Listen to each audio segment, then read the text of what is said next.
మన రక్షకుడైన ప్రభు అయిన యేసుక్రీస్తు యొక్క పునరుత్థాన దినమందు ఆత్మతో సత్యముతో దేవుణ్ణి ఆరాధించుటకు తండ్రి కుమార పరిశుద్ధాత్మలకు ఘనత మహిమ ప్రభావములు కలుగు చేయుటకు మనము సంఘముగాను దేవుని కుటుంబముగాను చేరి ఉన్నాం. కాబట్టి చేరి వచ్చిన మీ అందరికీ వందనములు తెలియచేయచ్చు ఉన్నాను. సో ఈ యొక్క వారం నేను చాలా లాంగ్ ట్రిప్ వేయడం జరిగింది. ఫస్ట్ టైం అనేక ఊర్లు ఒకే స్ట్రెచ్లో తిరగడం జరిగింది. సో బెంగళూరు నుంచి తిరుపతి, తిరుపతి నుండి విజయవాడ నుండి బీదర్, మళ్ళీ బీదర్ నుంచి తిరుపతి నుంచి మళ్ళీ విద్యానగర్ నుంచి మళ్ళీ తిరుపతి, మళ్ళీ తిరుపతి నుంచి విద్యానగర్ నుంచి తిరుపతి, ఆ తర్వాత బెంగళూరు. ఇన్ని ట్రిప్లు వేయడం జరిగింది. సో ఈ ప్రయాణం అంతట్లోనూ కూడా దేవుడు నాకు తోడుగా ఉండి ఆరోగ్య విషయంలో అన్ని విషయంలో నన్ను నడిపించి మీ మధ్యకు చేర్చినందుకు దేవునికి కృతజ్ఞతాస్తుతులు తెలియచేయచ్చు ఉన్నాను.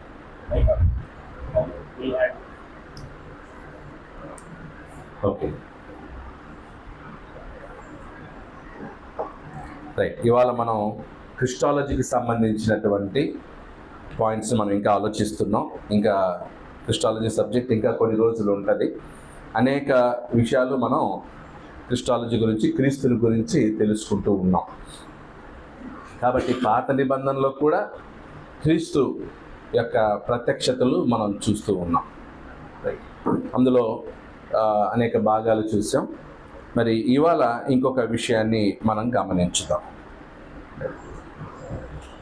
పాత నిబంధనలో దేవుడు పరిశుద్ధుడుగా చిత్రీకరించబడ్డాడు. దేవుడు పరిశుద్ధుడుగా పిలువబడ్డాడు. అవునా కాదా?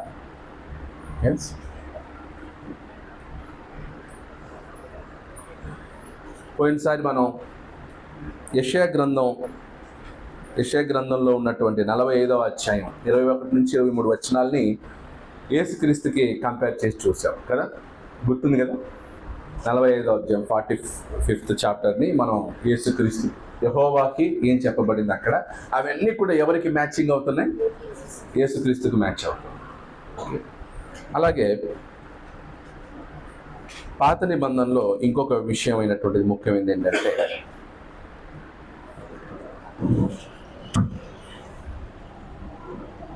పాత నిబంధనలో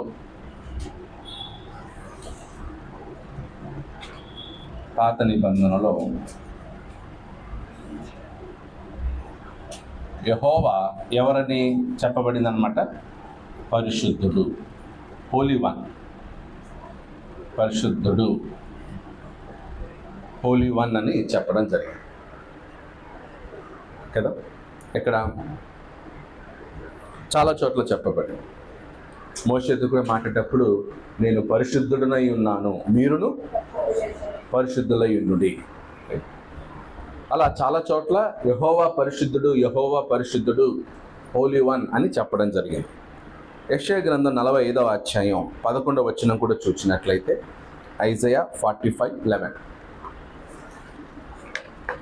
అంటే ఇవన్నీ కూడా యేసుక్రీస్తు యొక్క ప్రత్యక్షతల గురించే. పాత నిబంధనలో యేసుక్రీస్తు యొక్క ప్రత్యక్షతల్లో ఇదొక భాగం. ఎన్నో పాయింట్లు రాసుకుంటారు మీరు.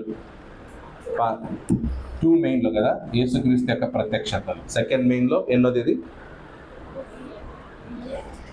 డీనా? ఈ. ఓకే, ఈ పాయింట్ రాసుకోండి. సెకండ్ మెయిన్లో ఈ. ఇశ్రాయేలు పరిశుద్ధ దేవుడు సృష్టికర్త అయిన యెహోవా ఈ మాట సెలవిస్తున్నాడు. ఇశ్రాయేలీయులకు పరిశుద్ధుడగు దేవుడు ఇలాగున సెలవిచ్చుచున్నాడు. సో యెహోవా ఎవరట? పరిశుద్ధుడు, పరిశుద్ధుడైన దేవుడు. ఇశ్రాయేలీయుల దేవుడు ఎవరట? పరిశుద్ధుడు అని చెప్పడం జరిగింది. ఇప్పుడు యెహోవా పరిశుద్ధ దేవుడు అనేటువంటిది మనము చాలా చోట్ల చూసాం. లేవి కాండం కూడా 19వ అధ్యాయం చూడండి. లేవి కాండం 19వ అధ్యాయం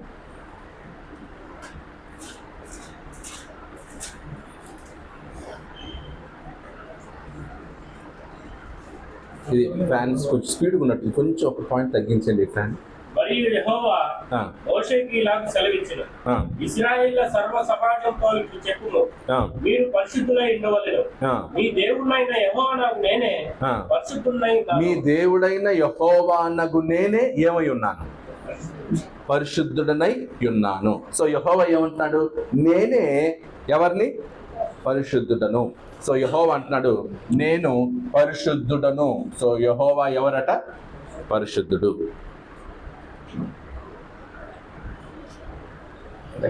అప్పుడు క్రొత్త నిబంధనలో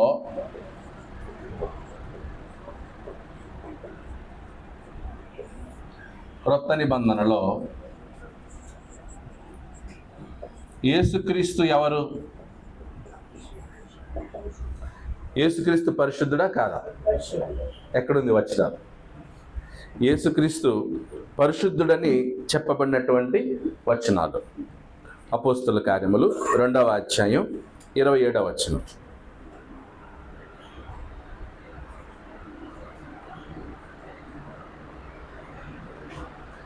ఆటోమేటిక్గా ఉందా? ఓకే. నీవు నా ఆత్మను పాతాళంలో విడిచిపెట్టవు. ఇక్కడ ఎవరు మాట్లాడేది? నీవు నా ఆత్మను పాతాళములో విడిచిపెట్టవు.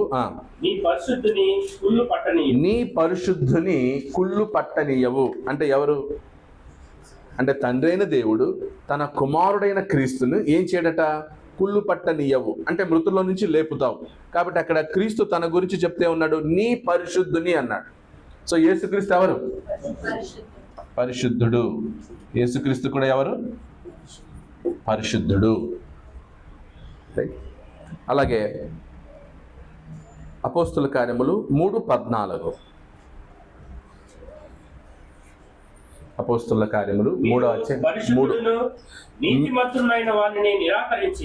మీరు పరిశుద్ధులను నీతిమంతుని మీరేం చేశారనమాట?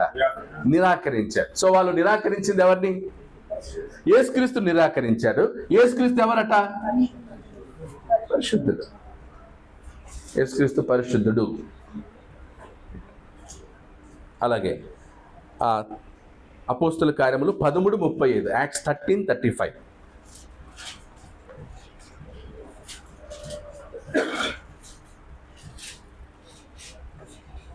కాబట్టి వేరొక కీర్తన యందు నీ పరిశుద్ధుని కుళ్ళు పట్టనీయవని చెప్పుచున్నాడు. సో అక్కడ కీర్తనలో ఉన్న దాన్ని ఇక్కడ కోట్ చేస్తున్నాడు అన్నమాట పేతురు గారు. ఏమని?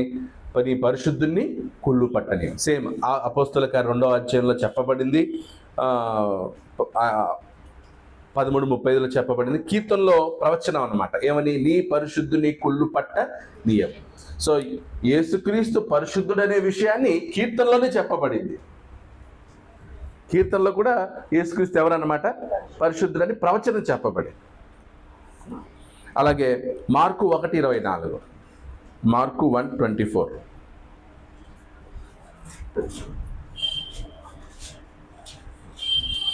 మార్కు సువార్త 1వ అధ్యాయం 24వ వచనం. వాడు నజరేయుడగు యేసు మాతో నీకేమి, మమ్ము నశింపజేయుటకు వచ్చితివా? నీవెవడో మాకు తెలియదు, నీవు దేవుని పరిశుద్ధుడవు అని కేకలు వేసెను. అక్కడే ఉంటాను. నీవు ఎవరవట? దేవుని పరిశుద్ధుడవు. దేవుని పరిశుద్ధుడవు. ఓకే. సో పరిశుద్ధుడు అని చెప్పబడింది. నీ పరిశుద్ధుని అనే మాట వాడబడింది. అలాగే ఇక్కడ దేవుని పరిశుద్ధుడు. యేసుక్రీస్తు ఎవరట? దేవుని పరిశుద్ధుడు. సో నీ పరిశుద్ధుడు అంటే కినా తండ్రి.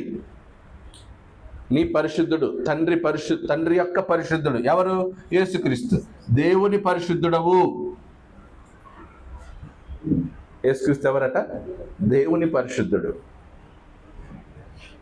అదేలాగున లూకా 4:34 కూడా ఇలాగే అపవిత్రాత్మ పట్టినవాడు ఏమన్నాడు చూడండి. లూకా 4:34, లూక్ 4:34. నజరేయుడవైన యేసు మాతో నీకేమి, మమ్ము నశింపజేయ వచ్చితివా? నీవెవడవో నేను ఎరుగుదును, నీవు దేవుని పరిశుద్ధుడవు. నీవెవరివి? దేవుని పరిశుద్ధుడవు. అలాగే 1 యోహాను 2:20, 1 John 2:20 వచనాలు రాసుకుంటున్నారు కదా. 1 John 2:20. అయితే మీరు పరిశుద్ధుని వల్ల అభిషేకము పొందిన వారు గనుక. అయితే మీరు పరిశుద్ధుని వలన అభిషేకము పొందిన వారు గనక. ఎవరు ఆ పరిశుద్ధుడు? యేసుక్రీస్తు. సో కాబట్టి యేసుక్రీస్తు ఎవరు? పరిశుద్ధుడు. యెహోవా ఎవరు? పరిశుద్ధుడు. తండ్రి ఎవరు? పరిశుద్ధుడు. కుమారుడు ఎవరు? పరిశుద్ధుడు. పరిశుద్ధాత్మ ఎవరు? పరిశుద్ధ. ఆ పేర్లోనే ఉంది కదా, ఏమని? పరిశుద్ధాత్మ. ఓకే, పరిశుద్ధుడు. యెషయా గ్రంథం 6వ అధ్యాయంలో చూసినట్లయితే పరిశుద్ధుడు, పరిశుద్ధుడు, పరిశుద్ధుడు అని నిత్య గానము, ప్రతి గానములతో పరలోకంలో ఏం చేయబడుతూ ఉంటాడనమాట? దేవుడు పరిశుద్ధుడు, పరిశుద్ధుడు, పరిశుద్ధుడు అని పొగడబడుతూ ఉంటాడు. కాబట్టి తండ్రి పరిశుద్ధుడు అయితే యేసుక్రీస్తు కూడా ఎవరు? పరిశుద్ధుడే. పరిశుద్ధాత్మ ఎవరు? పరిశుద్ధుడే. ఎవరు పరిశుద్ధుడు? దేవుడు తప్ప ఇంకెవరైనా ఉన్నారా పరిశుద్ధుడు? దేవుడు మాత్రమే పరిశుద్ధుడు. అంటే ఆ ముగ్గురు దైవత్వంలో ఎంతమంది ఉన్నారు? ముగ్గురు ఉన్నారు. ముగ్గురు కూడా ఎవరు? పరిశుద్ధులే. మనం కూడా పరిశుద్ధులం. ఎలా? పరిశుద్ధులుగా మార్చబడ్డాం మనం. అర్థమైందా? పరిశుద్ధులుగా చేయబడ్డాం మనం. క్రీస్తు రక్తంలో మనం ఏమయ్యాం? పరిశుద్ధులం అయ్యాం. కానీ ఒకప్పుడు ఎవరు? పాపులం. రైట్? అంటే దేవుడు మనల్ని పరిశుద్ధులుగా సృష్టించాడు, కానీ మనం ఏమైపోయాం? పాపులం అయ్యాం. తర్వాత క్రీస్తు రక్తం ద్వారా మనం ఏం చేయబడుతున్నాం? పరిశుద్ధులముగా తీర్చబడుతున్నాము. నీతిమంతులుగా తీర్చబడుతున్నాం. నీతిమంతులుగా తీర్చబడ్డం వేరు, నీతిమంతుడుగా ఉండటం వేరు. దేవుడు ఎప్పుడు ఒకే స్టాండర్డ్. ఆయన ఎల్లప్పుడూ ఎవరు? పరిశుద్ధుడే. మనం ఈ భూమి మీద పాపం లేకుండా జన్మించాం. దేవుడు మనల్ని పరిశుద్ధులుగానే జన్మింపజేశాడు ఈ లోకంలో. కానీ మనం ఏం చేసాం? పాపం చేసాం. మళ్ళీ క్రీస్తు ద్వారా ఏమవుతున్నాం? పరిశుద్ధులం అవుతున్నాం. సో మన పరిశుద్ధతకి దేవుని పరిశుద్ధతకి డిఫరెన్స్. ఆయన పరిశుద్ధుడు, మనం పరిశుద్ధులముగా తీర్చబడిన వారం. లేదు మనకి, పొందుకున్నాం అన్నమాట. పరిశుద్ధత లేదు మనకి, దేవుడు అనుగ్రహించాడు మనకి. దేవునికి ఎవరు ఇచ్చారు పరిశుద్ధత? దేవునికి ఎవరైనా పరిశుద్ధత ఇచ్చారా? లేదు. ఆయనే పరిశుద్ధుడు అన్నమాట. అలా. సో కాబట్టి ఈ వచనాలన్నీ కూడా ఏం తెలియజేస్తున్నాయి? యెహోవా పరిశుద్ధుడే, యేసుక్రీస్తు కూడా పరిశుద్ధుడే. రైట్.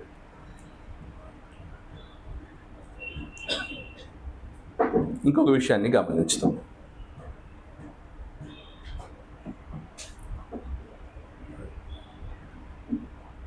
యెషయా గ్రంథం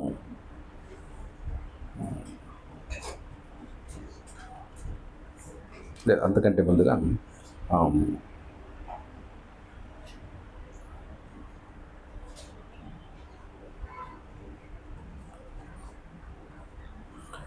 ఒకసారి యూదా 5వ అధ్యాయంకి వెళ్దాం. యూదా గ్రంథం, యూదా పుస్తకం, యూదా పత్రిక 1వ అధ్యాయం 5వ వచనం చూడండి.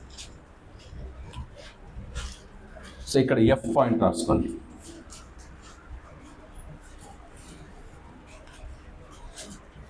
సెకండ్ మెయిన్లో ఎఫ్ పాయింట్.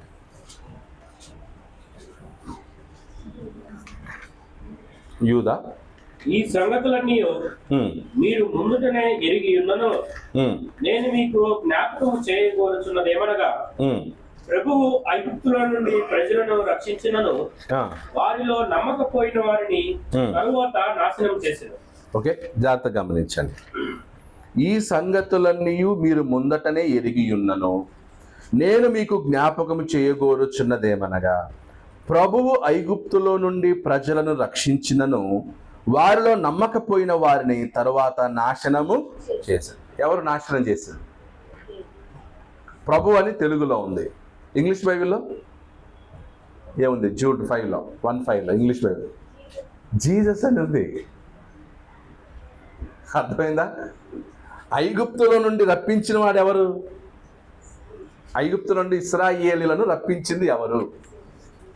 యెహోవానా యేసుక్రీస్తా? పాత నిబంధనలు మనకు ఎలా కనిపిస్తుంది? యెహోవాలా కనిపిస్తుంది. బట్ క్రొత్త నిబంధన ఏం చెప్తుంది కదా? నీ బైబిల్లో జీసస్ అని ఉందా? ఓకే, ఇంకెవరి బైబిల్లో ఉంది కదా? లార్డ్ అని ఇచ్చాడు, కింద ఫుట్ నోట్లు ఏమని మెన్షన్ చేయబడింది? జీసస్. అంటే ఐగుప్తులో నుంచి ఇశ్రాయేలు నడిపించింది ఎవరు? యేసుక్రీస్తు. వాళ్ళని నాశనం చేసింది కూడా ఎవరు? యేసుక్రీస్తు. ఇంతవరకు మనం బైబిల్ ఎలా చదివాము? ఊరికే అలా పైపైన చదువుకుంటూ వెళ్ళాము. ఓకే, ఏమన్నా అర్థం అవుతుందా? తెలుగు బైబిలే ఫైనల్ అనుకుంటే మనం చాలా పొరపడతాం కదా. మీ బైబిల్లో ఉందా లార్డ్ అని ఇచ్చి కింద ఫుట్ నోట్లు ఇచ్చారా? ఇంకెవరు నీ బైబిల్ అలాగే ఉందా? జీసస్ అని ఉంది. డైరెక్ట్గా అక్కడ ఆ బైబిల్లో జీసస్ అని రాసేసారు. Holy master and lord Jesus Christ. Okay, so ఐగుప్తులో నుండి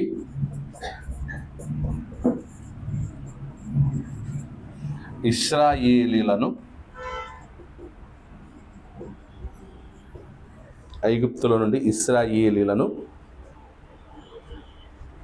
రక్షించిన వాడు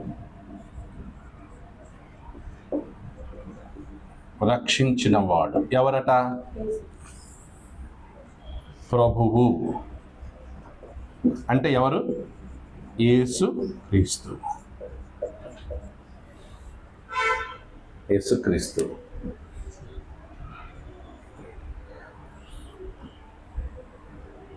అప్పుడు ఇక్కడ ఇంకొక విషయం గుర్తుకు రావచ్చు. కొంతమంది ఏమంటారంటే యేసుక్రీస్తు ప్రభువు, తండ్రి దేవుడు అనే డిబేట్ తీసుకొస్తున్నారు. 1 కొరింథీయులకు రాసిన పత్రిక 8వ అధ్యాయం. చాలామందికి కన్ఫ్యూజ్ అవుతున్నటువంటి వచనం ఏదంటే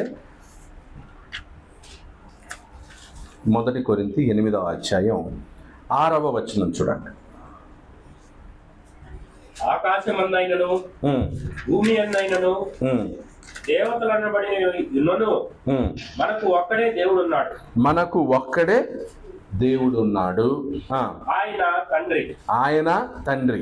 ఆయన నుండి సమస్తమును కలిగిన ఆయన నిమిత్తము మనమున్నాము. మరియు మనకు ప్రభువు ఒక్కడే, ఆయన యేసుక్రీస్తు. ఆయన ద్వారా సమస్తమును కలిగిను, మనము ఆయన ద్వారా కలిగిన వారము. సో ఈ వచనాల ప్రకారం ప్రభు ఎవరు? యేసుక్రీస్తు. దేవుడెవరు? తండ్రి. ఓకే, ఇప్పుడు దీన్ని ఫిక్స్ చేద్దామా? కాంక్రీట్ వేద్దామా? కాంక్రీట్ అంటే ఎక్కడైతే ప్రభు ఉందో అక్కడంతా యేసుక్రీస్తే, ఎక్కడైతే దేవుడు ఉన్నాడో అక్కడంతా తండ్రి అని కాంక్రీట్ వేసేద్దామా? ఫిక్స్ చేస్తే ఏమవుతుంది? మళ్ళీ చాలా పొరపడతాం. ఓకే, ఒకవేళ యేసుక్రీస్తు ప్రభువు మాత్రమే అంటే అప్పుడు యూదా 5 రైటా రాంగా? ఇశ్రాయేలీలను ఐగుప్తుల నుండి ఇశ్రాయేలీని రక్షించిన వాడు ఎవరని చెప్తుంది? ప్రభు అని చెప్తుంది. ఆ ప్రభు ఎవరంట? యేసుక్రీస్తు. అప్పుడు ఇశ్రాయేలీలందరూ ఎవరికి ప్రార్థన చేశారు? ఎవరిని పూజించారు? తమ్మును విడిపించినటువంటి వారిని వాళ్ళు పూజించారు. అంటే ఎవరిని పూజించారు అప్పుడు వారు? ఇశ్రాయేలీలు యేసుక్రీస్తుని. అర్థమవుతలేదు? నెక్స్ట్ అపోస్తుల కార్యంకి వెళ్దాం. ఇప్పుడు అపోస్తుల కార్యములు 17వ అధ్యాయం.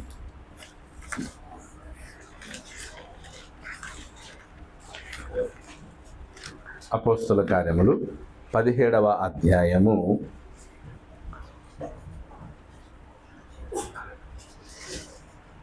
24వ వచనం.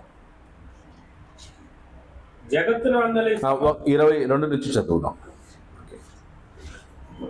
పౌలు అరేయపగు మధ్య నిలిచి చెప్పినదేమనగా, ఏథెన్స్ వారులారా, మీరు సమస్త విషయములలో అతి దేవతా భక్తి గలవారై ఉన్నట్టు నాకు కనబడుచున్నది. సో ఏథెన్స్ వార్లకి ఏముందట? అతి దేవతా భక్తి ఉందట.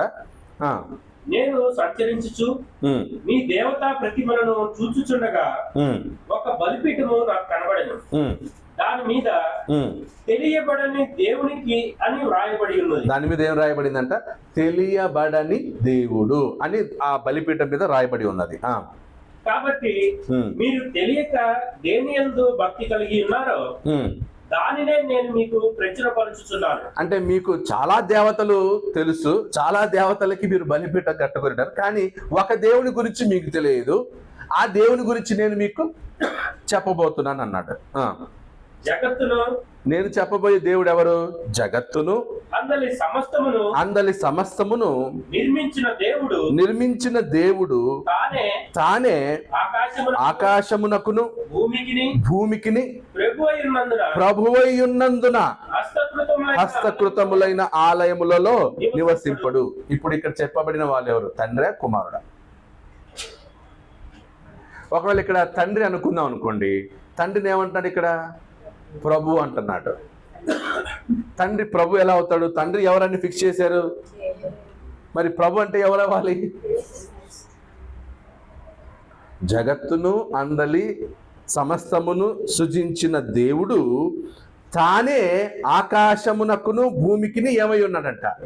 ప్రభు అయి ఉన్నాడు. సో అప్పుడు ప్రభువు యేసుక్రీస్తు అయితే ఇక్కడ చెప్పబడిన దేవుడు ఎవరై ఉండాలి? కుమారుడై ఉండాలి. పాయింట్ అర్థమవుతుందా లేదా? పౌలు ఇక్కడ చెప్తున్నటువంటి దేవుడు ఎవరు? తండ్రా, యేసుక్రీస్తా? వాస్తవానికి యాక్చువల్లీ తండ్రి గురించే, కానీ తండ్రి గురించి చెప్తూ ఏం వాడాడు? సో దీన్ని బట్టి ప్రభు అనేది ఒకరికి మాత్రమే ఏం కాదు, అది యేసుక్రీస్తుకు మాత్రమే, తండ్రికి వర్తించదు అని చెప్పడానికి వీల్లేదు. సందర్భాన్ని బట్టి ప్రభు అనేటువంటి టైటిల్ తండ్రికి వాడబడింది, కుమారునికి వాడబడింది. సందర్భాన్ని బట్టి యెహోవా అనే టైటిల్ ఎవరికి వాడబడింది? తండ్రికి వాడబడింది, కుమారునికి వాడబడింది. దేవుడు అనే టైటిల్ కూడా సందర్భాన్ని బట్టి తండ్రికి వాడబడింది, కుమారునికి వాడబడింది.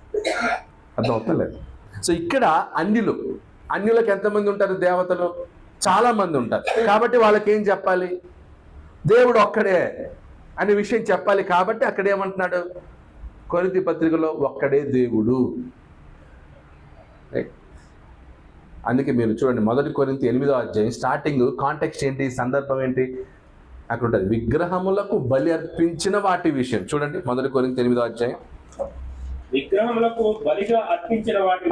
సో సందర్భం ఏది? దేని గురించి మాట్లాడుతున్నాడు పౌలు? విగ్రహములకు బలి అర్పించిన దాన్ని తినొచ్చా అని క్వశ్చన్ అడిగారు కొరింథీ వాళ్ళు. దానికి పౌలు పత్రిక రాస్తూ ఆ విషయంలో ఏమంటున్నాడు? విగ్రహాలు మాట్లాడుతూ, మనమందరము జ్ఞానము గలవారమని ఎరుగుదుము, జ్ఞానము ఉప్పొంగజేయును గాని ప్రేమ క్షేమాభివృద్ధి కలుగచేయును. ఒకడు తనకేమైనాను తెలియననుకొని ఉంటే తాను తెలుసుకొనవలసినట్టు ఇంకను ఏమీ తెలుసుకొనిన వాడు కాదు. ఒకడు దేవుని ప్రేమించినలా అతడు దేవునికి ఎరుగైన వాడే.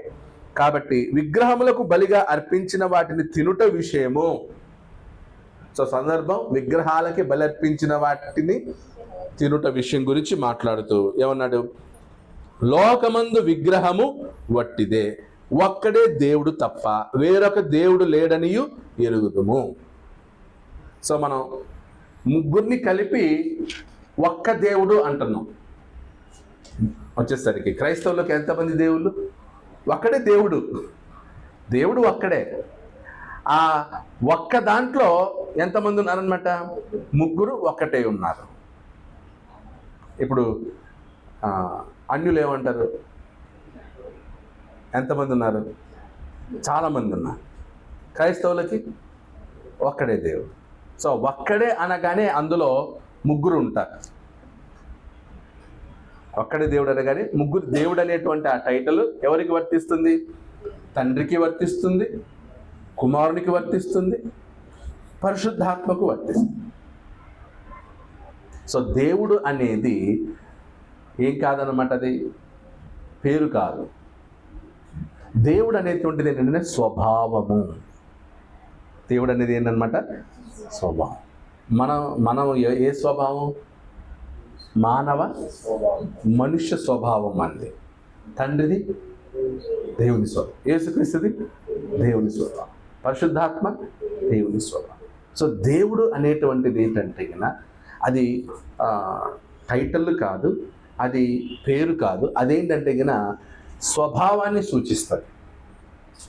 ఓకే, అందుకే దేవుడు వేరు, మనుషులు వేరు.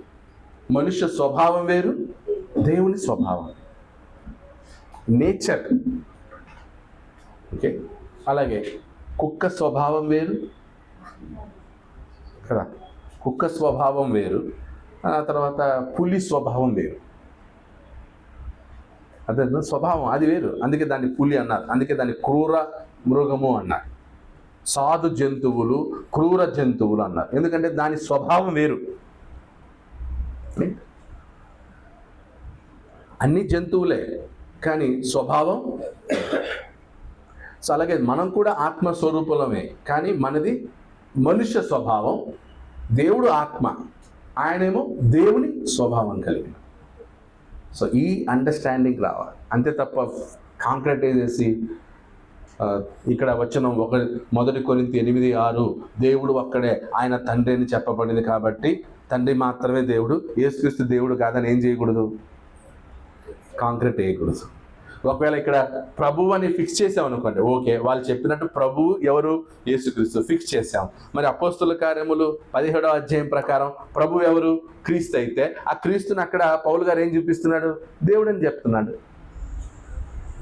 అప్పుడు ప్రభువు యూదా పత్రికలో ఐగుప్తుల నుండి ఇశ్రాయేలు రక్షించిన వాడు ఎవరట, ప్రభువు యేసుక్రీస్తుని డైరెక్ట్గా చెప్తా ఉంది వచనాలు. అప్పుడు ఇశ్రాయేలు అందరూ ఎవరిని పూజించి ఉంటారు, యేసుక్రీస్తునే కదా, తమ్మును విడిపించినటువంటి దేవుడిని పూజించు. ఓకే, అలాగే 1 కొరింథీయులకు రాసిన పత్రిక 10వ అధ్యాయం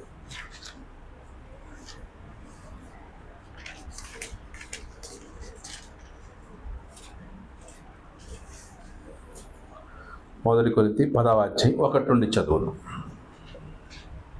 సహోదరులారా, ఈ సంగతి మీకు తెలియకుండా నేననగా మన పితరులందరూ మేఘం కింద నుండి వారందరూ సముద్రంలో విడిచిపోయి అందరూ మోసేను బట్టి మేఘంలోను సముద్రంలోను బాప్తిసం పొంది అందరూ ఆత్మ సంబంధమైన ఒకే ఆహారం భుజించి అందరూ ఆత్మ సంబంధమైన ఒకే పానీయం పానం చేసి ఎలాగనగా తమ్ముడు వెంబడించిన ఆత్మ సంబంధమైన బండలోని త్రాగి ఆ బండ క్రీస్తే. సో తమ ఇశ్రాయేలును వెంబడించిన వాడు ఎవరు, క్రీస్తు. రైట్. అయితే వారిలో ఎక్కువ మంది దేవునికి ఇష్టలుగా ఉండకపోయి కనుక అరణ్యంలో సంహరింపబడింది. సో అక్కడ దేవుడికి అనే చోట ఏముంది ఇంగ్లీష్ బైబిల్లో, దేవునికి ఇష్టలుగా ఉండకపోయిరి గనుక అరణ్యములో సంహరింపబడిరి. సో ఇప్పుడు సంహరించిన వాడెవరు, దేవుడా. ఇక్కడేమో దేవుడు అంటుంది, యూదా పత్రిక ఏమో ప్రభువు అంటున్నాడు. ఆ ప్రభువు యూదా పత్రికలు ఎవరు, యేసుక్రీస్తు. ఆయన్ని కొరింథీ పత్రికలో పౌలు ఏమంటున్నాడు, దేవుడు అంటున్నాడు. అర్థమవుతా లేదా? ఇప్పుడు ఇశ్రాయేలుని సంహరించింది ప్రభువా దేవుడా? ఇక్కడేమో దేవుడు అన్నాడు, యూదా పత్రికలనేమో ప్రభువు అన్నాడు. ఏది రైట్? రెండు రైటే. ఇప్పుడు తండ్రి సంహరిస్తాడా? నో, తండ్రి సంహరించాడు. యేసుక్రీస్తు తీర్పరి. రేపు నరకానికి నశింపజేసేవాడు ఎవరు, యేసుక్రీస్తు. అంటే తండ్రి కూడా చేయగలరు, కానీ ఆ సందర్భంలో తండ్రి తీసుకోలేదు రెస్పాన్సిబిలిటీ. ఎవరిది రెస్పాన్సిబిలిటీ? యేసుక్రీస్తు. కనాను నుండి ఐగుప్తుల్ని రక్షించింది యేసుక్రీస్తు. అలాగే వాళ్ళు దేవునికి ఇష్టం లేనందువలన వాళ్ళని సంహరించింది కూడా యేసుక్రీస్తు. ఓకే, కొంచెం ముందుకు చదువుదాం. వారు ఆశించిన ప్రకారము మనము చెడ్డవాడిని ఆశింపకుండానట్లు ఈ సంగతులు మనకు దృష్టాంతముగా ఉన్నది. జనులు తినుటకును త్రాగుటకును కూర్చుండి ఆడుటకును లేచి అని వ్రాయబడినట్లు వారిలో కొందరి వలె మీరు విగ్రహారాధికులై ఉండకుడి. మరియు వారి వలె మనము విచరింపక ఉంటాము. వారిలో కొందరు విచరించినందున ఒక్క దినముననే 23,000 మంది కూలిరి. ఇక్కడ గమ్మత్తు. ఇప్పుడు చదవండి 9వ వచనం. మనము ప్రభువును శోధింపక ఉందము. వారిలో కొందరు శోధించి సర్పము వలన. సో ఇప్పుడు వాళ్ళు ఎవరిని శోధించారు? ఇశ్రాయేలీయులు శోధించింది ఎవరిని? ప్రభువును అన్నాడు. అక్కడ ప్రభు అని 2 నచ్చి కింద ఏమన్నాడు? క్రీస్తు అని పాట అంతా. సో ఇశ్రాయేలీయులను శోధించింది ఎవరు? ఇశ్రాయేలీయులు ఎవరిని శోధించారు? యేసుక్రీస్తుని శోధించారు. అప్పుడు ఇశ్రాయేలును నాశనం చేసింది ఎవరు? యేసుక్రీస్తే అని మనకి కొరింథీ పత్రిక 10వ అధ్యాయం బలం ఇస్తుంది. యూదా పత్రిక 5వ వచనం కూడా సపోర్ట్ చేస్తాం. కాబట్టి యేసుక్రీస్తు పాత నిబంధనలో ఉన్నాడా? ఇశ్రాయేలీయులను ఐగుప్తు నుంచి రక్షించింది యేసుక్రీస్తే. వాళ్ళు దేవునికి ఇష్టం లేకపోవడం వల్ల వాళ్ళని సంహరించింది యేసుక్రీస్తే. ఇశ్రాయేలు శోధించింది కూడా ఎవరిని? యేసుక్రీస్తే. వాళ్ళకు మేఘస్తంభముగాను అగ్నిస్తంభముగాను ఉన్నది కూడా యేసుక్రీస్తే. వారు త్రాగినటువంటి బండలోనిది ఆ బండ క్రీస్తే. లేడా యేసుక్రీస్తు పాత నిబంధనలో? ప్రభువును శోధించిరి. ఇంగ్లీష్లో ఏముంది అక్కడ? క్రైస్ట్ అని ఉంది. ఇశ్రాయేలు ప్రభువుని శోధించారు. అలాగే మనం కూడా యేసుక్రీస్తుని శోధింపక ఉందుము అన్నాడు. ఈరోజు క్రీస్తులో కొంతమంది యేసుక్రీస్తుని శోధిస్తున్నారు. లేదా ఆయన దేవుడు కాదు, ఆయన ఆరాధనకు అర్హుడు కాదంటే ఆయన ఏం చేస్తున్నట్టు? యేసుక్రీస్తుని శోధించినట్లే. ఈరోజు చాలామంది క్రీస్తు సంఘంలో పెద్ద పెద్ద బోధకులే యేసుక్రీస్తుని ఏం చేస్తున్నారు? శోధిస్తున్నారు. ఆయన దైవత్వాన్ని శోధిస్తున్నారు. ఆయన దైవత్వాన్ని శోధిస్తున్నారు. ఆయన అర్హతను శోధిస్తున్నారు. అర్హుడు కాదు అంటున్నారు. ఆయన యోగ్యతను శోధిస్తున్నారు. అంత గొప్ప వాళ్ళ? క్రీస్తును శోధించే అంత గొప్ప వాళ్ళ వీళ్ళు? ఒక అతనైతే ఎంత ఘోరంగా పెట్టాడంటే, క్రీస్తుని ఆరాధించేవారు వ్యభిచారులతో సమానమని పెట్టాడు.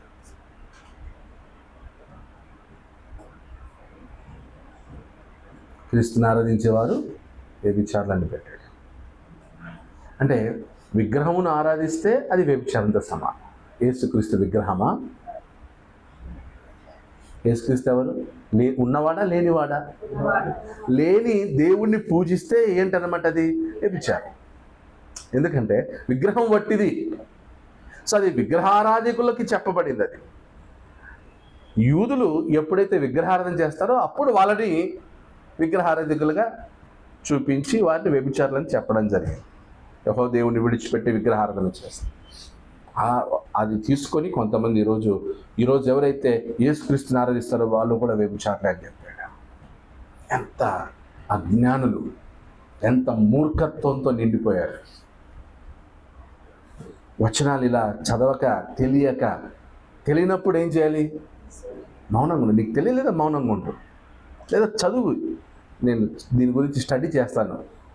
టైం తీసుకోవచ్చు. ఒక 5-6 నెలలు టైం తీసుకొని దాని గురించి కంప్లీట్గా చదివి ఏం చేయాలి? నేను కూడా చదివాను, ప్రిపేర్ అయ్యాను, చదివాను. దీని గురించి క్రిస్టాలజీ గురించి చదివి ఎస్ కరెక్ట్ కదా ఇది వాస్తవం. ఎందుకంటే నేను బైబిల్ ట్రైనింగ్ అయ్యేటప్పుడు ఇన్ని వచనాలు నాకు చెప్పలేదు. అందుకని చెప్పలేదు కాబట్టి అని వాళ్ళ మీద నేను బ్లేమ్ వేయట్లే, మా టీచర్స్ మీద. It's my responsibility to discover the Bible scriptures. మనం అంతే తప్ప మా బోధకుడు ఏం చెప్తే అదే అని ఫిక్స్ కావద్దండి. మా ప్రీచర్ ఏం చెప్తే అదేనండి అని ఫిక్స్ అవ్వద్దు. ఇక్కడ వచనాలు ఉన్నాయా లేవా? మనం ఒక్కొక్క దానికి ఏం చేస్తున్నాం? వచనాల్ని చూపిస్తాం. సో ఐగుప్తు నుండి ఇశ్రాయేలును రక్షించిన వాడు ప్రభువైన యేసుక్రీస్తు.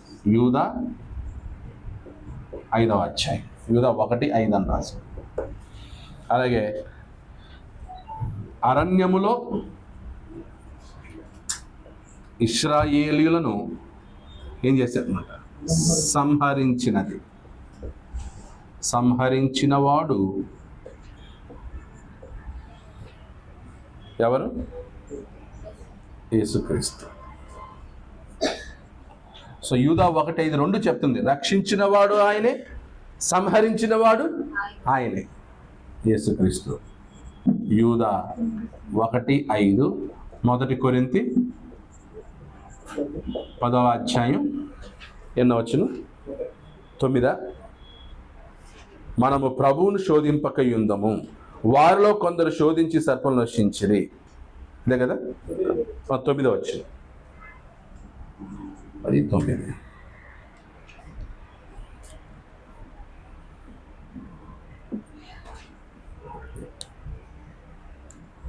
సో ఇంత స్పష్టంగా మనకు బైబిల్ గ్రంథంలో చెప్పబడుతుంది.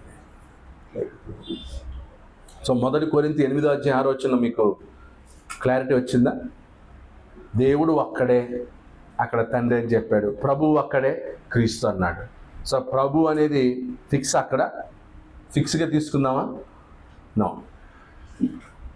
అక్కడ ఫిక్స్ అయిపోతే మిగతా చోట ఏమవుద్దనమాట, మ్యాచ్ అవ్వదు. ఎందుకంటే ప్రభు అనే పదం ఎవరికి కూడా వాడబడింది? తండ్రికి వాడదు. సో అలాగే దేవుడు అనే పదం ఎవరికి వాడబడింది? క్రీస్తుకు క్రీస్తుకు వాడబడిన వచనాలు ఉన్నాయి కదా, మైండ్లో ఉన్నాయా ఆ వచనాలు? చెప్పండి చూద్దాం. యేసుక్రీస్తు దేవుడు అనే వచనాలు ఏవేవి?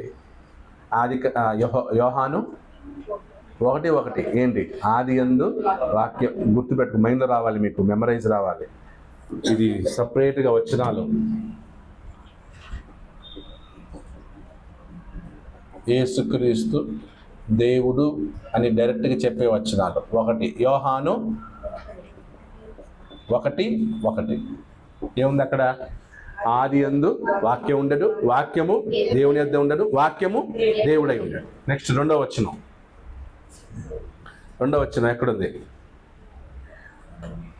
యెషయా గ్రంథం ప్రవచనం 9:6 ఏముంది? మనకు కుమారుడు అనుగ్రహింపబడును, మనకు శిశువు పుట్టెను, కుమారుడు అనుగ్రహింపబడును, ఆయన భుజం మీద రాజ్యభారం ఉండును. తర్వాత బలవంతుడైన దేవుడు అని ఆయనకు పేరు పెట్టబడును. నెక్స్ట్ ఇంకా యాక్ట్స్ ఏముందమ్మా అక్కడ? దేవుడు, యేసుక్రీస్తు దేవుడు అని డైరెక్ట్ వచ్చిన ఉండాలి. అంతకంటే ముందు రోమా 9:5 శరీరమందు క్రీస్తు వీరిలో పుట్టెను, ఈయన సర్వాధికారి అయిన దేవుడై ఉంది. రోమా 9:5 ఏం చెప్పబడింది అనమాట? యెషయా 9:6 ఏమో బలవంతుడైన దేవుడు. ఓకే, రోమా 9:5 ఏమో సర్వాధికారి అయిన దేవుడు. నెక్స్ట్ 3వది 4వది తీతు 2:13 ఏముంది అక్కడ? మహాదేవుడును రక్షకుడు. మహాదేవుడు అన్న కొంతమంది అక్కడ కామా ఉంది కదా, కాబట్టి మహాదేవుడు అనేది ఎవరికి? తండ్రికి, రక్షకుడు యేసుక్రీస్తు. అలా కూడా ట్విస్ట్ చేసే వాళ్ళు ఉన్నారు. సో అక్కడ ఎవరి గురించి మాట్లాడుతుంది? రక్షకుని గురించి మాట్లాడుతుంది. అక్కడ రక్షకుడు ఎవరు? యేసుక్రీస్తు. ఆ యేసుక్రీస్తుని ఏమంటున్నారు అనమాట? మహాదేవుడు. నెక్స్ట్ అమ్మా 1 యోహాను 5:20 ఏముంది అక్కడ? నిజమైన దేవుడు. ఈ వచనాలు మన బ్రెయిన్లో ఉండాలి. నోట్స్ రాసుకున్నాం, నోట్స్ ఉన్నాయి, మైండ్లో లేకపోతే. సో ఇన్ని వచనాలు యోహాను 1:1, యెషయా 9:6, రోమా 9:5, తీతు 2:13, 1 యోహాను 5:20. ఇవి డైరెక్ట్గా యేసుక్రీస్తు దేవుడు అని చెప్పినటువంటి వచనాలు. రైట్. అలాగే యేసుక్రీస్తే తాను దేవుడు అని చెప్పుకునే సందర్భాలు అవి కూడా చూసాం మనం. యేసుక్రీస్తు తాను దేవుడు అని చెప్పుకున్నాడు కాబట్టి యూదులు ఏం చేశారు ఆయన మీద?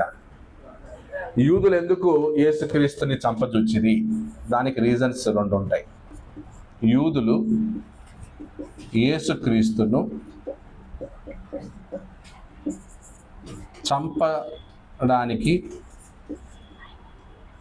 కారణాలు ఏంటి? యూదులు యేసుక్రీస్తుని చంపడానికి కారణాలు ఏంటి?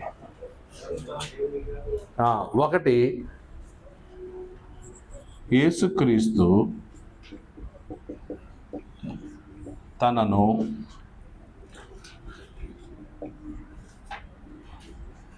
దేవుడని తాను దేవుడని చెప్పుకొనినందున కదా. ఎక్కడుందా వచనం? యోహాను సువార్త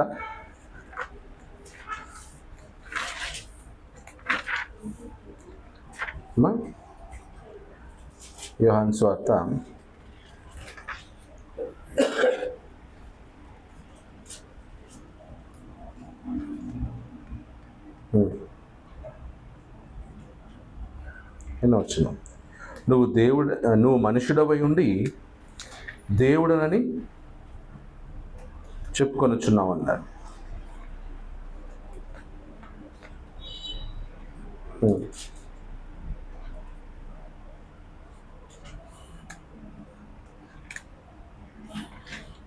ఓకే,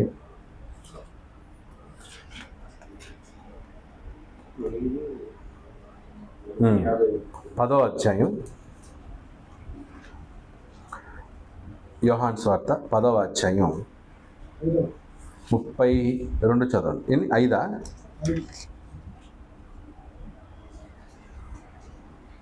ఇక్కడ చదువుదాం.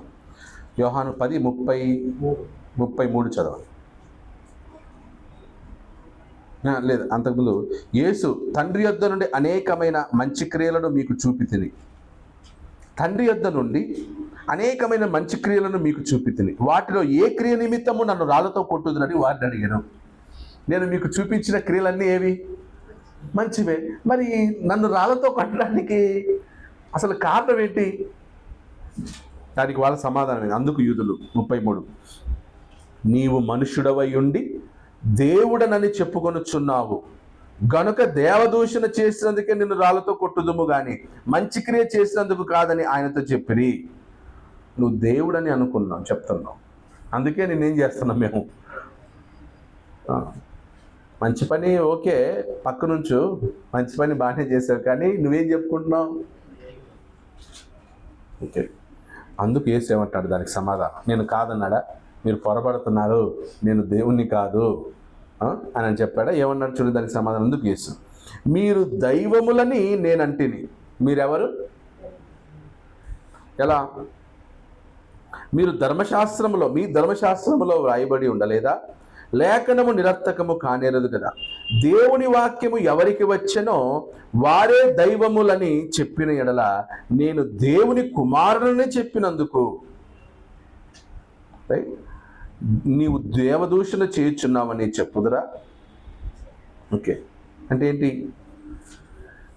నేను దేవుడని చెప్పుకుంటున్నాను, దేవునితో సమానని చెప్పుకుంటున్నాను, తండ్రి నా యందు ఉన్నాడు, తండ్రి నేను ఏకమైన అని చెప్తే మీరు నన్ను రాళ్ళతో కొడతా ఉన్నారు. కానీ నేను మీ గురించి ఏమని చెప్పానంటే, మీరు కూడా దేవుని వాక్యము ఎవరి యొద్దకు వచ్చిందో వాళ్ళు కూడా దైవములతో సమానమని చెప్పాను. అంటే మిమ్మల్ని కూడా నేనేం చేశాను? అంత గొప్పగా మిమ్మల్ని ఉంచుతున్నాను. ఎందుకంటే మీరెవరు?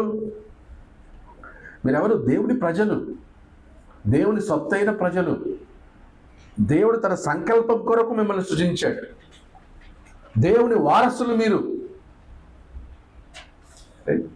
అలా మిమ్మల్నే దైవములని చెప్పినప్పుడు నేను కాదా? నేను దేవుణ్ణి కాదా? నేను దేవుని కుమారుని కాదా? ఎంత మీనింగ్ ఉందో చూడండి అందులో. ఇంకా దీన్ని బట్టి ఏమర్థం అవుతుందంటే, దేవుడు అనే మనం ఎక్కువగా చూస్తున్నాం, కానీ వాళ్ళకి అది కామన్. ఎవరికి? తండ్రి, కుమార, పరిశుద్ధాత్మకి, దైవత్వంలో ఉన్న వాళ్ళ ముగ్గురికి వాళ్ళ కామన్ కాబట్టే వాళ్ళు తమను తాము ఏం చేసుకుంటున్నారు? తగ్గించుకుంటున్నారు. వాళ్ళలో తగ్గింపు ఉంది. అందుకే యేసుక్రీస్తు శిష్యుల పాదములు ఏం చేశాడు? ఆయనలో ఎంత తగ్గింపు స్వభావం ఉంది యేసుక్రీస్తులో. దేవుని కుమారుడు అయి ఉండి ఆయన శిష్యుల పాదములు. ఇప్పుడు శిష్యులు అక్కడ శిష్యులని గొప్ప వాళ్ళుగా చూపిస్తున్నాడా లేదా యేసుక్రీస్తు? అంటే తను తాను తగ్గించుకోవటం అక్కడ చూస్తున్నాం. ఓకే, ఇంకా ముందుకు చదువు. 37 నేను నా తండ్రి క్రియలు చేయని ఎడల నన్ను నమ్మకుడి, చేసిన ఎడల నన్ను నమ్మకున్నను తండ్రి నా యందును నేను తండ్రి యందును ఉన్నామని మీరు గ్రహించి తెలుసుకున్నట్లు ఆ క్రియలను నమ్ముడని వారితో చెప్పెను. శరీరంలో ఉండగా నేను దేవుణ్ణి ఆయన డైరెక్ట్గా చెప్పకూడదు. శరీరంలో ఉండగా నేను దేవుణ్ణి అని చెప్పకూడదు. అందుకే ఆయన అన్ని ఎలా చెప్తున్నాడు? ఇండైరెక్ట్గా చెప్పుకుంటూ వస్తున్నాడు. ఎందుకంటే మనుషులు గుర్తించాలి. ఎందుకంటే లేఖనం నిరర్థకం కాకూడదంటే లేఖనాలను చదివి మేము ఈయన దేవుని కుమారుడని నమ్ముతున్నామని చెప్పాలి. పేతురు యేసుప్రభు క్వశ్చన్ అడిగాడు, మనుష్య కుమారుడు ఎవరు అనుకుంటున్నారు మీరంటే? జనులు ఏమన్నారు? కొందరు ఏలియా అని, కొందరు ప్రవక్త అని, కొందరు లేకపోతే బాప్తిజం ఇచ్చే యోహాను యొక్క ఆత్మని ఇలా అనుకుంటున్నారు. మరి నా గురించి మీరేమనుకుంటున్నారు? అప్పుడు పేతురు ఏమన్నాడు? నీవు సజీవుడమైన దేవుని కుమారుడమైన క్రీస్తు. సో కన్ఫెషన్ రావాలి, జనులు ఒప్పుకోవాలి, జనులు ఒప్పుకొనేటట్లు చెప్పాలి, యేసుక్రీస్తు చేయాలి. అందుకే ఆయన క్రియలు చేస్తున్నాడు, తండ్రి క్రియలు చేస్తున్నాడు, అద్భుతాలు చేస్తున్నాడు, సూచక్రియలు చేస్తున్నాడు. అవన్నీ చూచి జనులు ఏమని కన్ఫెస్ చేయాలి? ఇవన్నీ ఎవరికి సాధ్యం? అందుకే ఆయన పాపములు క్షమించాడు. వెంటనే వాళ్ళు ఏమైంది? ట్రిగ్గర్ అయింది. పాపాలని క్షమిస్తున్నాడంటే ఈయన ఎవరై ఉండాలి? కానీ దేవుడు ఒక్కడే కదా పాపములను క్షమించేది. ఈయన ఎలా క్షమిస్తున్నాడని ఒకటి ఆయన దేవుడని యాక్సెప్ట్ చేయాలి, లేదా ఆయన దేవుడు కాదని, రెండిట్లో ఏదో ఒకటి రియాక్షన్ రావాలి. సో అక్కడ ఉన్నటువంటి శాస్త్రుల పరిస్థితుల్లో వచ్చిన రియాక్షన్ ఇది, నువ్వు దేవదూషణ చేస్తున్నావు, పాపములు క్షమించే అధికారం నీకు ఎవరు ఇచ్చారు? పాజిటివ్గా ఉన్నాడు ఎలా ఉంటాడు? ఆ పాపాలు క్షమించబడ్డాయా, థ్యాంక్ యూ. నెగిటివ్గా ఉన్నాడు, నువ్వు ఎలా క్షమిస్తావు? అర్థమవుతుంది కదా? సో కాబట్టి పాజిటివ్ మైండ్ టువర్డ్స్ క్రైస్ట్. వచనాలన్నీ కూడా ఆయనకి సపోర్ట్గానే ఉన్నాయి. అయినా కూడా ఇంకా యేసుక్రీస్తు గురించి, ఆయన దైవత్వం గురించి, ఆయన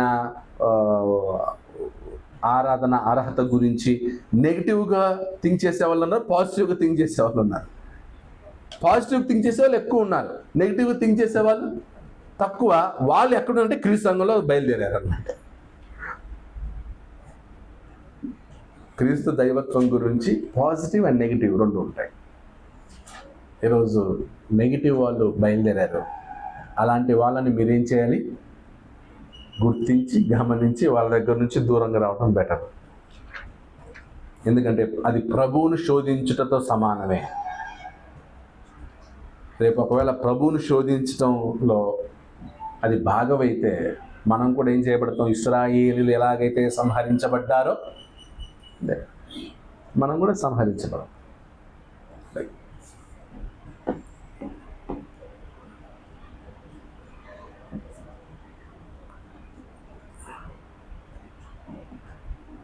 సో యేసుక్రీస్తు యొక్క దైవత్వం గురించి మనకి ఆ వచనాలు గుర్తుకు రావాలి. అలాగే పాత నిబంధనలో యేసుక్రీస్తు ఉన్నాడు. ఇశ్రాయేలీయులను రక్షించినవాడు యేసుక్రీస్తే, వాళ్ళని సంహరించినవాడు యేసుక్రీస్తే. ఎన్ని చోట్ల ఉంది తెలుసా? ఎన్నిసార్లు సంహరించబడ్డారు ఇశ్రాయేలీయులు? ఒకసారి ఇశ్రాయేలీయులు ఎక్కడెక్కడ సంహరించబడ్డారు? 1 నిర్గమకాండం 32-35.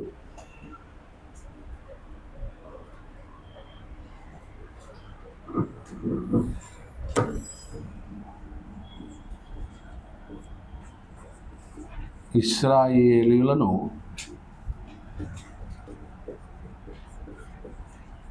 అరణ్యములో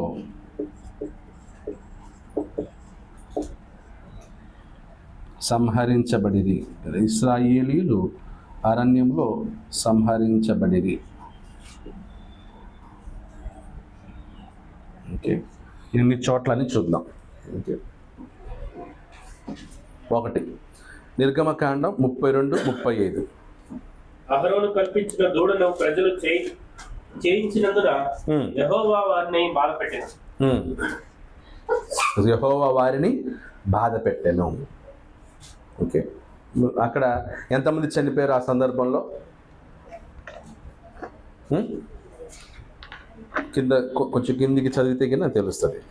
తెగులు చేత వారిని ఏం చేశాడనమాట? బాధించాడు. నిర్గమకాండం 32-35. ఇంకా కిందికి చదవండి, కిందికన్నా పైకన్నా ఉంటుంది అమ్మా. 3,000 మందా? లేవీయులు మోషే మాట చొప్పున చేయగా ఆ దినమున ప్రజల్లో ఇంచుమించు 3,000 మంది కూలిరి. ఎంతమంది? 3,000 మంది కూలారు. Right, next.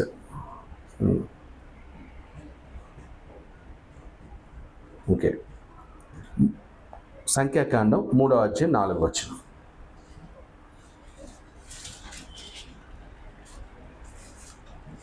సంఖ్యాకాండం 3-4. నాదాబు అబీహులు సీనాయి అరణ్యమందు యెహోవా సన్నిధిని అన్యాకి అర్పించినందున వారు యెహోవా సన్నిధిని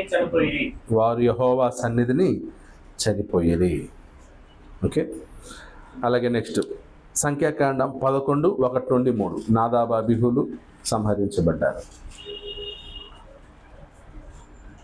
సంఖ్యాకాండం 11:1-3. జనులు ఆయాసమును గూర్చి సరుగుచుండగా అది యెహోవాకు వినబడెను. యెహోవా దాన్ని విన్నప్పుడు ఆయన కోపము రగులుకొనెను. యెహోవా అగ్ని వారిలో రగులుకొని ఆ పాలెంలో నొకనును దహింపసాగెను. జనులు మోషేకు మొరపెట్టగా మోషే యెహోవాను వేడుకొన్నప్పుడు ఆ అగ్ని చల్లారెను. సో అక్కడ కూడా అగ్ని చేత ఏం చేశాడు? అక్కడ సంహరించాడు. ఎందుకు? సనిగారంట. సనిగినందుకు యెహోవా వాళ్ళని ఏం చేశాడు? సంహరించాడు. అందుకే సనగటం అనేది చాలా పెద్ద జబ్బు. దేవునికే కోపం వచ్చింది. సనగకూడదు. సనగడం అంటే ఏంటి? మేలు జరిగినా ఏం చేయలేదు అనేదాన్ని సనగడం అన్నారు. దేవుడు వాళ్ళని రక్షించి తీసుకొస్తే ఏం చేస్తారు? సనుగుతున్నారు. ఏం బాగుంది, దోసకాయలు లేవు, కీరకాయలు లేవు, ఆడైతే రోజు మాంసం తినేవాళ్ళం, ఈడ ఏదో రోజు ఒకటే ఆ పూరెలనే తింటాల్సి వస్తుంది, ఆ మన్నానే తింటా ఉన్నాం, వెరైటీ పెట్టొచ్చుగా. సనగటం అన్నమాట, తృప్తి లేకుండా ఉండటం. సో ఎందుకు ఇది మనకు ఒక గుడ్ ఎగ్జాంపుల్ అనమాట. మనం కూడా సనగటం అనే క్యారెక్టర్ని బిల్డప్ చేసుకోకూడదు, సనుకోకూడదు, మనుషుల మీద సనగకూడదు, క్రైస్తవుల మీద సనగకూడదు, సహోదరుల మీద సనగకూడదు. నేను కొంతమందిని చూశాను, సనుగుతూనే ఉంటారు. ఒక సంఘంలో నాకు తెలిసి 2 లేడీస్ ఉన్నారు, వాళ్ళు ఎప్పుడు సనగడమే. వచ్చి కూర్చున్నారు అనుకో, పక్కలో కూర్చున్న వాళ్ళ మీద సనగడమే. కూర్చుంటే జరగట్ట, ఏం బాగుంది, అసహించుకుంటూ ఉంటారు. వాళ్ళ ఫేస్లో కనబడుతూ ఉంటుంది. పక్కలో ఉన్న వాళ్ళని, వెనకల ముందు తోటి సహోదరులనే ప్రేమ ఇవేం ఉండవు. వాళ్ళలో అసహ్యం కనపడతా ఉంటాయి. అంటే సహోదరుల్ని అసహించుకోవడం చాలా చెడ్డ బుద్ధి. అది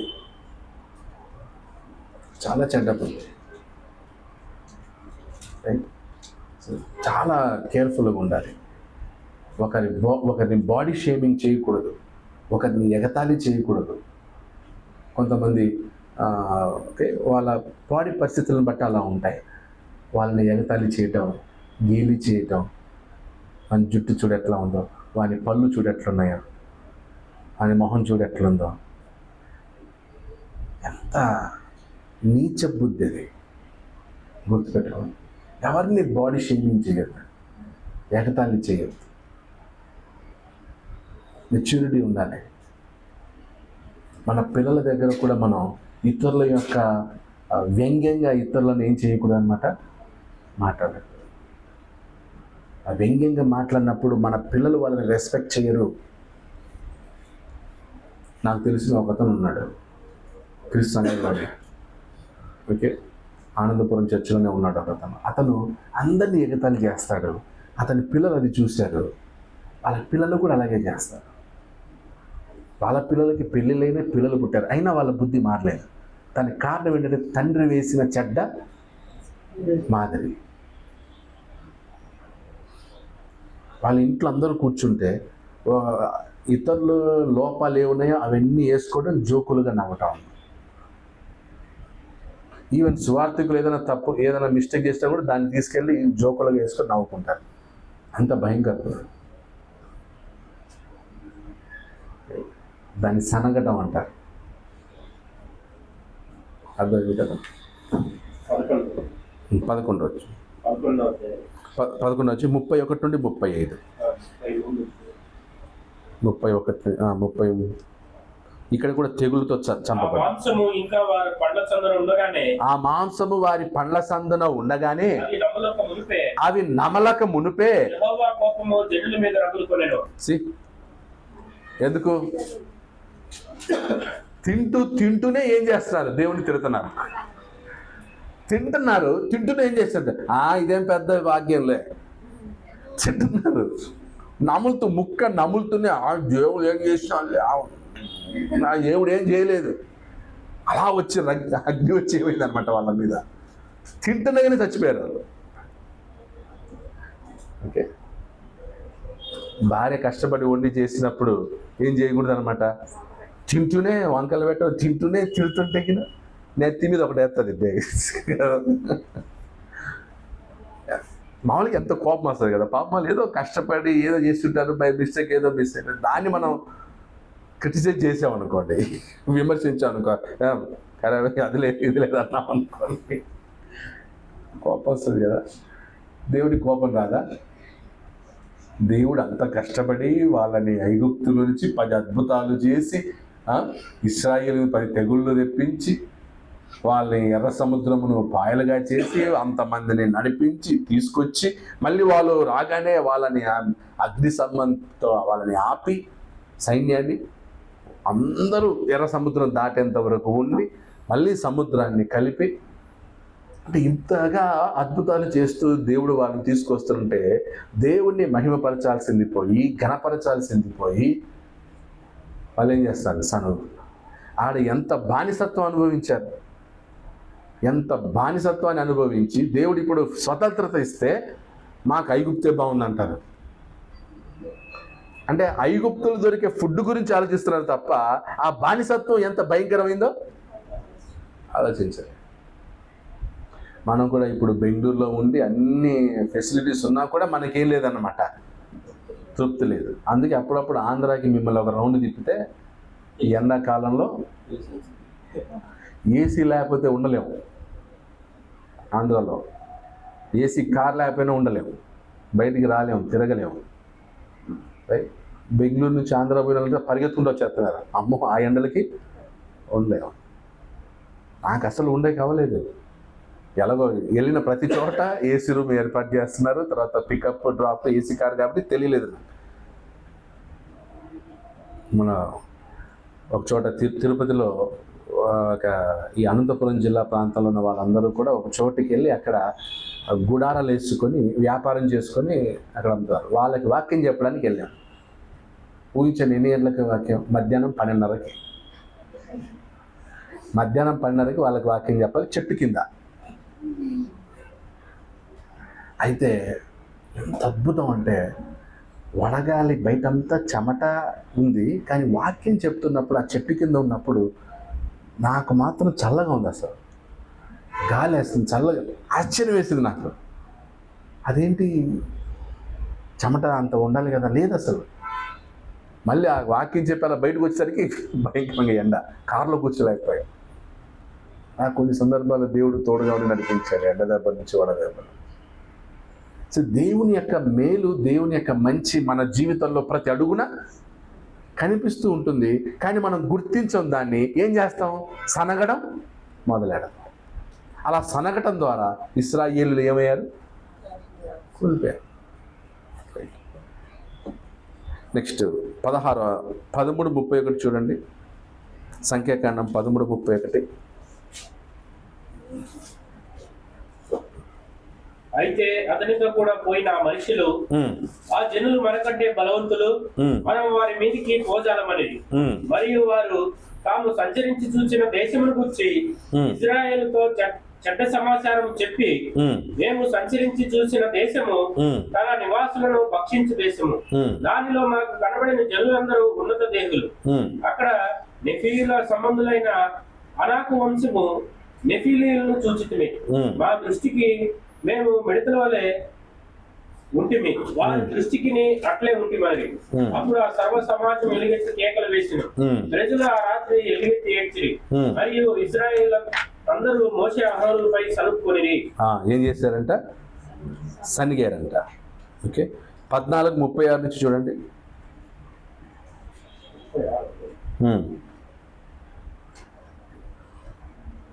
ఆ దేశమును సంచరించి చూచుటకై మోషే చేత పంపబడి తిరిగి వచ్చి ఆ దేశమును గురించి చెడ్డ సమాచారం చెప్పుట వల్ల సర్వ సమాజము అతని మీద సనుగునట్లు చేసిన మనుషులు, సర్వ సమాజము అతని మీద సనుగునట్లు చేసిన మనుషులు అనగా ఆ దేశమును గూర్చి చెడ్డ సమాచారము చెప్పిన మనుషులు యెహోవా సన్నిధిని తెగులు చేత చనిపోయి.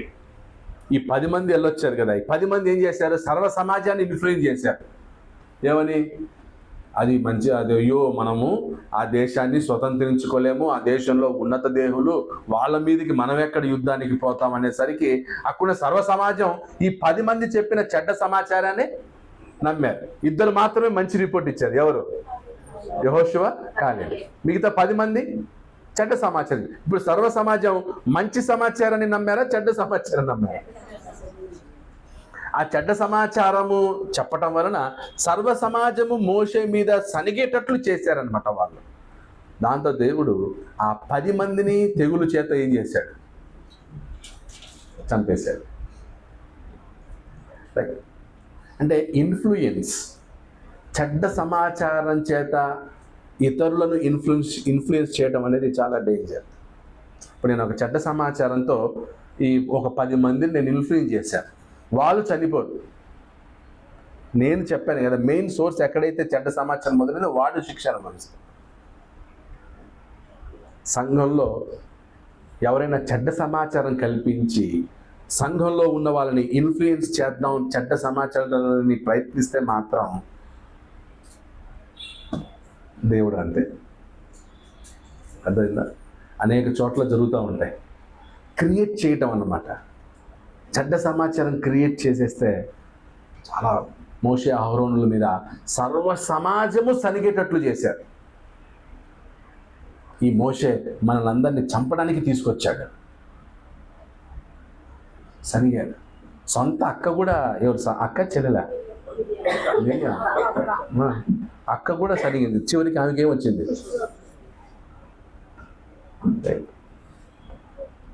సో కాబట్టి బీ కేర్ఫుల్. సనిగే ముందు జాగ్రత్తగా ఉండాలి. చెడ్డ సమాచారం చేత జనులను ఇన్ఫ్లుయెన్స్ చేసి వాళ్ళు సరిగితే కొంతమంది ఆనందించే ఉన్నారు, దానివల్ల కూడా డేంజర్. సో కొంతమంది నేను ఒక చోటికి రాకూడదని కొంతమంది చాలా ప్రయత్నించారు. ఒక సంఘానికి నేను వెళ్ళకూడదని ఒక 2-3 సువార్థికులు చాలా ట్రై చేశారు. ఇప్పుడు చివరికి వాళ్ళే ఆ సంఘంలో లేకుండా పోయారు. నన్ను ఆపారు, నేను మంచి చేస్తుంటే ఆపారు. నా క్లాసులు జరుగుతుంటే కింద కావాలని కాంపిటీషన్ పెట్టారు. నేను అక్కడ ఒక క్లాస్ పెట్టేవాడిని. క్లాస్ పెడితే చాలామంది వచ్చేవారు. దానితో వాళ్ళు ఏం చేస్తారు, నేను అసూయతో ఇంకో చోట క్లాస్ పెట్టాను, ఇక్కడున్న వాళ్ళు అక్కడ రాకూడదని. సరే నేను వీళ్ళకి ఎంత మంచి చేసినా దాని వాల్యూ తెలియడం లేదు, వదిలేద్దామని వదిలేసాను. తర్వాత దాని ఎఫెక్ట్ చాలా రోజుల తర్వాత పడింది. అంత కుట్ర చేసిన వాళ్ళు ఈరోజు సంఘంలో లేరు. కొన్నిసార్లు మనకు శోధనలు వస్తాయి, మన మీద నిందలు వస్తాయి, మన మీద సనుగుతారు. మనం ఏం చేయకూడదు, రియాక్ట్ కాకూడదు. ఎలా ఉండాలి? కొన్నిసార్లు ఎలా ఉండాలి? సైలెంట్గా ఉండాలి, మౌనంగా ఉండాలి. ఎన్నో వస్తాయి, మౌనంగా ఉండాలి. రైట్. సో అలా రియాక్ట్ అయ్యామనుకోండి, ఇక అన్యులకి మనకి తేడా ఉంది. అన్యులకి మనకి తేడా ఏమో. మొన్న ఎవరో ఒక అతను చెప్పాడంట, ఒక ఆయన ఎవరో చెప్పాడు, ప్రశాంత్ గారు అమెరికాకి వెళ్ళి చాలా డబ్బులు తెచ్చుకుంటాడు అని నా చెవిని పడింది. ఇప్పుడు నేనేం చేయాలి? ఏం చేయాలి ఇప్పుడు? మౌనంగా ఉండాలా? ఎలా చెప్తారో నువ్వు అని వాని మీదకి ఫైటింగ్కి వెళ్ళాలా? ఎలాగైనా వస్తాయి, ఎలాగైనా వస్తాయి. కానీ దాన్ని ఏంటన్నమాట, పౌలు అన్నాడు, శోధనలను, ఆ తర్వాత కుట్రలను వినయ భావముతో నేను ఎదుర్కొన్నాను అన్నాడు అపోస్తలుడైన పౌలు. ఏ భావం అంట? వినయ భావం. ఎవరైనా మన గురించి చెడు చెప్తే ఏం చేయాలి? మీ అత్తగారే నీ గురించి చెడు చెప్పింది, ఏం చేస్తావు? రాత్రికి